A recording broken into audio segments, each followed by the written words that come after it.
Welcome to Sai Murugan channel. సింపుల్గా ఒక recipe చేయాలనుకుంటే అయితే ఇది ట్రై చేయండి. మీల్ మేకర్ టమాటా గ్రేవీ చపాతీ రైస్కు చాలా బాగుంటుంది. ఎలా చేయాలని చూపిస్తారండి.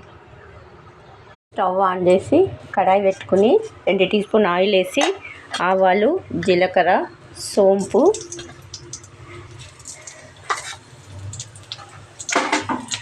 మనం కట్ చేసుకున్న ఆనియన్, కొత్తిమీర, కరివేపాకు, పుదీనా, పచ్చిమిరపకాయలు, ఒక 4 టమాటా, మీల్ మేకర్ 1 కప్పు ఉడకబెట్టి వాటర్ అన్ని వంపి పెట్టిన. ఇప్పుడు పోపు దినుసులంతా వేగిన తర్వాత దీంట్లో మనం కట్ చేసుకున్న ఆనియన్,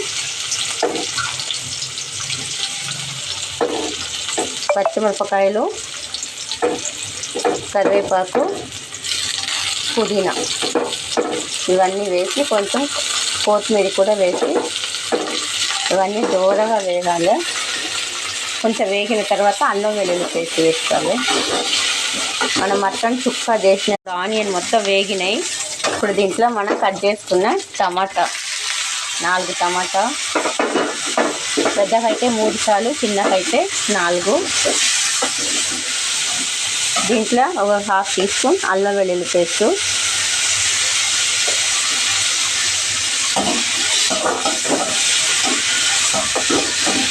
దీంట్లోనే ఒక 1/2 టీ స్పూన్ పసుపు. ఇప్పుడు మనం దీంట్లో వాటర్ ఏం పోయాము, మొత్తం నూనెలోనే మగ్గి వస్తుంది. ఇప్పుడు మనం వేసిన అల్లం వెల్లుల్లి పేస్టు, ఆనియన్, టమాటా మొత్తం మగ్గినాయి. ఇప్పుడు దీంట్లో మనము 1 టీ స్పూన్ కారము, 1/2 టీ స్పూన్ మటన్ మసాలా ఇది వేసి ఒకసారి కలిపేసి మన ఉడకపెట్టిన మీల్ మేకర్ అది కూడా వేసి ఒకసారి మొత్తం కలిపేసుకుంటాం. ఒక 10 నిమిషం మగ్గిపోతుంది. వాటర్ ఏం పొయ్యొద్దు.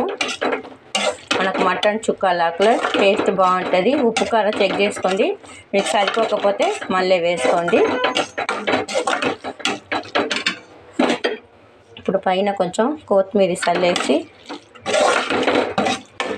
ఇక అట్లనే అన్నంలో కలిపి తినవచ్చు, లేకపోతే చపాతీకి బాగుంటుంది.